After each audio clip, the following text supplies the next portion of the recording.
Alors le problème c'est les rechutes, parce qu'en fait quand on a un Covid long, on fait des rechutes tout le temps, tout le temps, tout le temps, tout le temps, tout le temps. Et dès qu'on fait une rechute, tous les symptômes reviennent.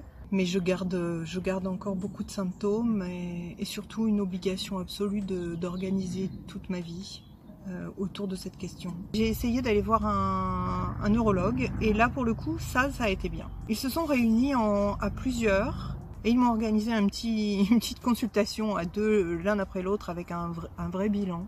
Et là c'est un soulagement parce que d'accord j'ai une atteinte mais là enfin on va parler le même langage. J'ai fait de la rééducation personnelle au niveau cognitif pour récupérer mes fonctions cognitives, pour récupérer ma mémoire immédiate, ma mémoire de travail, pour récupérer ma capacité au niveau de l'usage de la parole. Parce qu'en fait, j'avais un vrai trouble de la parole qui était dans l'usage du vocabulaire, tout simplement. Je me suis aussi fait des rééducations au niveau respiratoire avec de la marche et des exercices, mais là c'est pareil. Il faut être très prudent parce qu'il ne faut jamais aller à la fatigue. Alors la pathologie Covid, effectivement, peut donc avoir des symptômes prolongés. Ceux-ci apparaissent après donc 4 semaines et peuvent durer plusieurs semaines à plusieurs mois.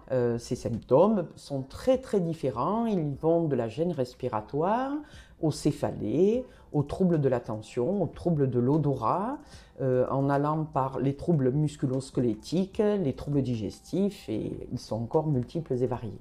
Le médecin va proposer aux patients plusieurs examens complémentaires. Ces examens peuvent s'avérer normaux. Le fait qu'ils soient normaux ne veut pas dire qu'il n'y a pas de pathologie.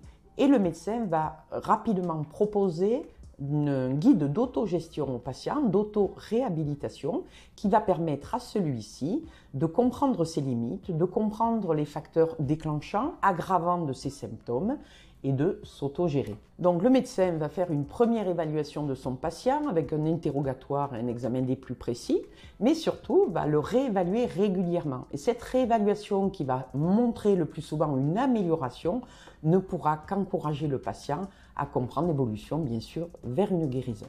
Une fois les examens paracliniques effectués, le médecin va bien sûr orienter vers donc des professionnels de santé concernés, par exemple les kinésithérapeutes pour tout ce qui est la gestion de la gêne respiratoire, les orthophonistes bien sûr, ou d'autres professionnels.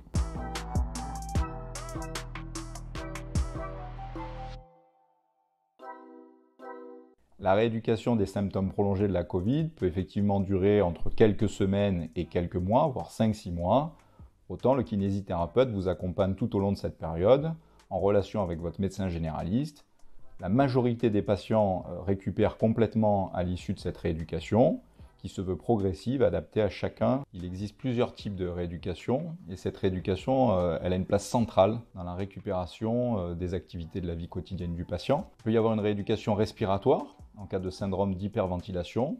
Il peut y avoir une rééducation ciblée sur un réentraînement à l'effort, qui doit être menée de façon progressive et adaptée aux possibilités de chaque patient. Cette possibilité qui est accordée à chaque patient d'avoir une rééducation au sortir de l'hôpital permet au patient d'être accompagné tout au long de sa récupération. Les différentes typologies d'exercices que l'on peut proposer aux patients sont des exercices de rééducation respiratoire type abdominodiaphragmatique avec une ventilation haute. Il peut y avoir des exercices de proprioception qui permettent aux patients d'avoir un renforcement musculaire doux et également une réadaptation à l'effort progressive.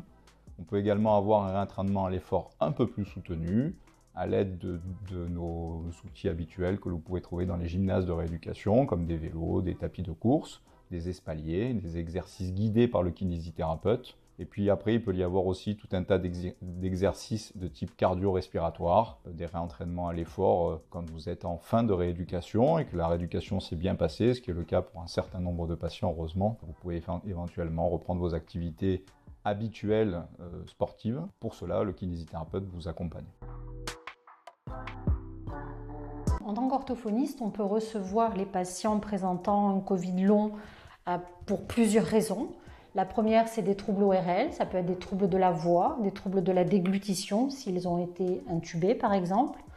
On rencontre aussi beaucoup de patients ayant contracté le Covid depuis plusieurs mois qui présentent encore des troubles de l'odorat et du goût associés souvent à des troubles neurocognitifs, des troubles de la mémoire, des troubles du langage, des troubles peut-être des fonctions exécutives.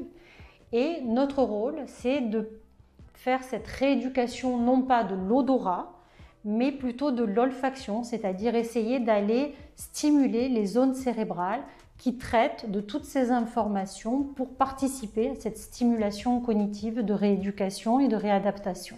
Pour cela, nous proposons des exercices où nous allons demander aux patients de sentir une odeur et en même temps de faire un travail de mémoire, c'est-à-dire qu'il doit nous évoquer tous les souvenirs que cette odeur lui rappelle, mais aussi toutes les émotions que cela déclenche et peut-être aussi toutes les connaissances qu'il a sur cette odeur. Nous travaillons aussi sans odeur, juste en faisant appel à la mémoire perceptive, en travaillant l'image mentale olfactive. Pour les autres symptômes appartenant au Covid long, ça peut prendre un peu plus de temps, mais il faut garder espoir car avec de la rééducation et une stimulation régulière, les symptômes tendent à régresser.